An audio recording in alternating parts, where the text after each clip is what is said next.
Je vais vous parler des maisons de retraite et donc de nos aînés.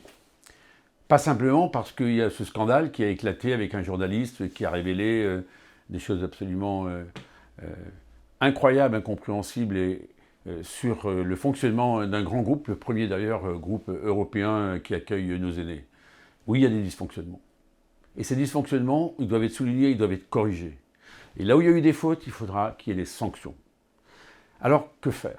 Eh bien, j'ai pris l'initiative la semaine dernière avec quelques collègues députés de faire en sorte qu'on puisse demander aux parlementaires, vous voyez, c'est notre boulot, le Parlement, de contrôler comment fonctionne un certain nombre d'établissements, que l'on puisse faire des contrôles sur pièce, sur place, dans ces EHPAD médicalisés, qu'ils soient publics ou qu'ils soient privés, parce qu'il ne faut pas opposer public et privé. En revanche, il faudra vérifier que les quotas de salariés, d'infirmiers et d'aides-soignants par pensionnaire soient évidemment conformes à la réglementation. On verra si oui ou non il y a des choses qui ont dysfonctionné. Et on sait très bien qu'il y a des dérives.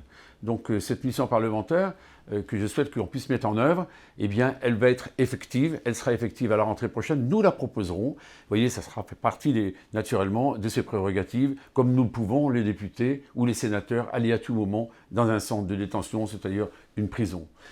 Il est indispensable parce que nos aînés, je rappelle quand même qu'il y a eu cette création de la 5e branche, 2 milliards d'euros sur la table. On sait qu'il faudra au moins 6 milliards par an à partir de l'année 2024-2025, parce qu'il faut comprendre que d'ici 2030, il y aura 2 fois plus d'aînés de 75 à 85 ans, qu'on leur doit la dignité, qu'on leur doit l'accompagnement, de l'amour aussi, de la transmission, et qu'on en soit capable de faire en sorte d'être auprès d'eux, de leur apporter les meilleurs soins. À un moment ou à un autre, tous nous serons concernés par cela. C'est un enjeu stratégique majeur, un enjeu de plus en plus important, prégnant, et je souhaite d'ailleurs, dans cette campagne présidentielle, on puisse en parler plus encore. Vous voyez, je suis déjà force des propositions, contrôle du Parlement, de manière à ce que les dérives dénoncées, on ne les vive plus.